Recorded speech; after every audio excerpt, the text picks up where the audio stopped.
Alright TM Nation, so I did a video on the final UX3000 Bluetooth headphones about a year ago, and at 149 bucks retail, I did think that they were lacking in a few areas at that price. Well, Final has now released the UX2000 headphones, which offer a lot of the benefits that you get with a more expensive pair, such as hybrid active noise cancellation, up to 60 hours of use on a charge, and multi-point connectivity for about $50 cheaper, making them a much more attractive option in my opinion. However, I will talk about the good and the not so good with these because although I really do like them a lot, there are some areas where they don't quite hit the mark for me personally. Inside of the box, you don't get a carrying case for those of you all wondering, but they do come with a 3.5mm cable for wired use, and you get a USB Type-C cable for charging. And again, the maximum usage that you can expect to get with these on a single charge is about 60 hours, but that's going to be without ANC. If you choose to use ANC on pretty much the whole time, your number will probably be somewhere around 45. For reference, I'm at about 37 hours using my headphones with ANC on, with the volume set between 50 and 75% most of the time, and the headphones have yet to die on me or give me the low battery chime. As far as the charging numbers go, it will take you about 2 hours to charge them from completely dead, which is not that bad at all in comparison to other similar wireless headphones that I've tested. Taking a closer look at the UX2000 headphones, they look nice in my opinion. I do think that the subtle look does well with these, and the fact that the branding isn't overpowering is a plus. I do also like the fact that they can completely fold up or lie flat on a surface, so you do have options in terms of storing them even though they don't come with a travel case. For me, they are also comfortable on the head as the ear cups and the top headband do have sufficient padding for me to wear them for longer listening sessions of 6 to 7 hours without any ear fatigue or discomfort. Now, they don't have a published water resistance rating, so I would not advise getting them wet, but in general they do feel good in the hands, like they will withstand some wear and tear. I don't think that they're overly flimsy or they'll break from normal use. Another thing that I like about the design of these headphones is going to be where they have placed the playback controls. You do have access to everything that you would need, such as volume up and down, track forward and track back, and you can control your calls as well. But I like the fact that they're right here on the ridge, so it's a natural spot for me when I'm working out, walking, or anything of that nature. I don't really have to fidget around with finding them. I know exactly where they are, and I do like this. For Bluetooth connection, you are getting 5.3 with these, and I haven't had any issues with any noticeable latency using them to watch YouTube videos on my iOS or Android devices. But you also do get a low latency gaming mode as well, so if you're a hardcore mobile gamer who needs that near instant response, these have got you covered. Now, one huge downside for me with the UX2000s is the fact that these are not compatible with the Final app, which would allow you to customize your sound and give you access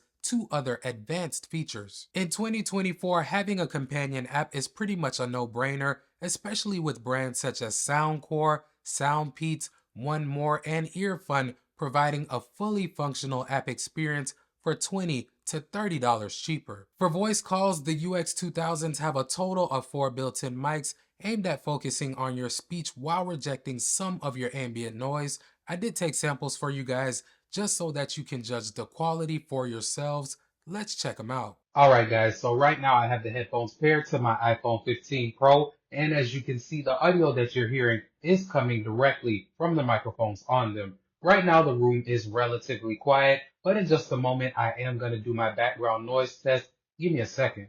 And now I have some simulated background noise playing in the background, and I'll go ahead and be quiet for just a moment so that you guys can judge how loud that noise is.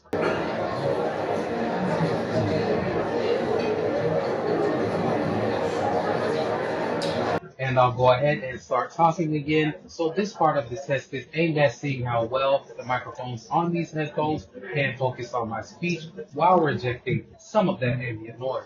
Now, getting into the sound quality, I'm not going to beat a dead horse, but like I said earlier, these don't have a companion app, so what you get out of the box in terms of sound signature is what you're going to have to live with unless you use a third-party app to EQ them. Luckily, I do think that these are tuned well to provide a pleasurable listening experience to most people. They are on the brighter and warmer side overall, so definitely not a flat sound signature, but to my ears, they also are not overdone in any one area. The highs come through crisp without being overly harsh, the mids are clear, so dialogue is easily audible, and the bass is impressive too. No, these probably are not gonna wow a bass head, but for somebody that just wants a clean sound across the board, I don't think that these will disappoint at all. Since I picked up my pair, I've been able to use them for podcasts, music, of course, YouTube, and pretty much all of my listening needs, and they handled every area just fine. I do also want to say that they do get adequately loud, which is not the case for a lot of hi-fi headphones that I own. I can usually set them at about 80% of the max volume and be satisfied, and even when I feel the need to max them out, I'm pleased to say that they don't introduce a bunch of distortion, which is another huge plus for me with these headphones. For the ANC performance,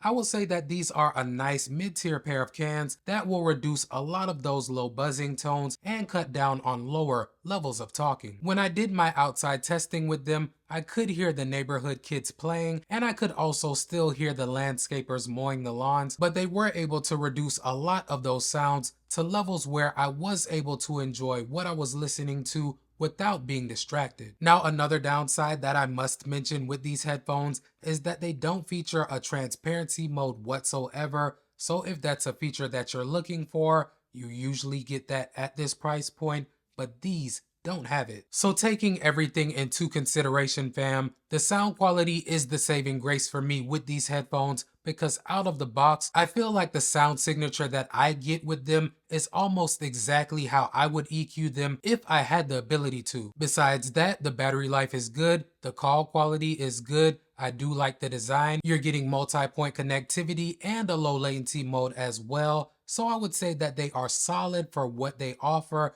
but you aren't getting a companion app, a transparency mode at all, or top tier ANC performance. So if those are the main things that you're looking for, these may not be the best choice for you. Now, I have contemplated selling my pair, but I do like the way that they sound, the look, and what they bring to the table, so I'm gonna keep mine for now because they can be something that I keep in my work bag as a backup pair that I don't have to be too careful with or worry about damaging when I travel. Before you get on out of here, if you rock with the channel and your boy Tecmo, hit that subscribe button and knock that notification bell out so you won't miss any of my uploads. Welcome to TM Nation. Peace.